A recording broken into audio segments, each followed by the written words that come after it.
Hello everyone, it is week 16 of reading through our Bible in 1 year together. And this week we read Joshua, a number of chapters in there, and Psalms, Proverbs, and Luke. And in Joshua, they're listing all the conquered cities and kings, and then he divides up the land to the Israelites. So we've read the story of them coming out of Egypt, going through the desert, and now they're actually settling into the promised land. And I want to touch on a few verses today. And the first one is from Joshua 22, verse 5. It says, now he's talking to the people, the eastern tribes. They're going to go back across the river, across the Jordan to settle there.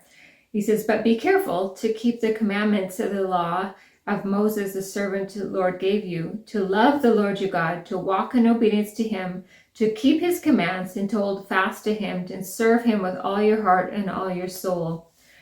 Just to warn you as they leave and depart and go their separate ways, keep your heart focused on loving God and obeying him. And so that was a reminder to them. And as we remember, Moses spoke, he says, you can choose life, and choosing life is following God, or choosing death is turning away from God. So he's reminding them to choose to love God. And then again, I want to read Psalms chapter 86, verse 13. It says, for great is your love towards me. You have delivered me from the depths and from the realm of the dead. Great is God's love. God's love is so great that he saves us from death. And we as born-again believers know that when we ask Jesus Christ into our hearts and surrender our lives to him, we receive life and eternal life, and it begins now. And so we have been saved from the realms of the dead because of the love of Jesus Christ. And again, in Proverbs, I want to read Proverbs 13, and it's verse 14. The teaching of the wise is a fountain of life, turning a person from the snares of death. So there's a bit of a theme here of, we have these teaching, we have these commands, not only the Old Testament, but also from Jesus. We've been reading all his commands and his teaching, and they bring us life. They bring us life. And turning from them will bring death.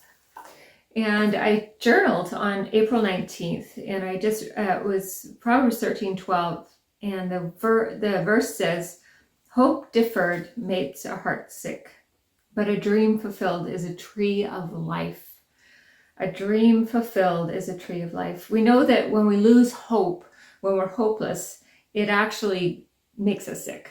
And it actually can cause illnesses in your body. It can make you physically tired, exhausted. And when we have hope, we have a tree of life. We have life. And Jesus Christ is our hope. And I journaled about this verse, and in it I said, when we lose our hope, our life is painful. It can be physically affect our bodies and make us sick. The dream fulfilled is a tree of life. I love this image. I have so many dreams fulfilled in my life, not always in the way I expected them or what I wanted them to be, but in so many other ways that God has fulfilled my dream. And then I listed, I'm not going to read them off to you, but I listed on one side the dream that I had, maybe something I had as a childhood dream or whatever, and then the fulfillment of God.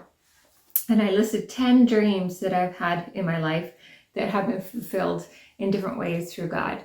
And not always exactly how I expected them to be fulfilled, but in ways that God did, and even sometimes better than what I expected them to be. So I just want to encourage you that following God, just like the Israelites, they obeyed God, and then God protected them. God fought for them. He brought them to this promised land. He gave them their dream fulfilled of having their own land.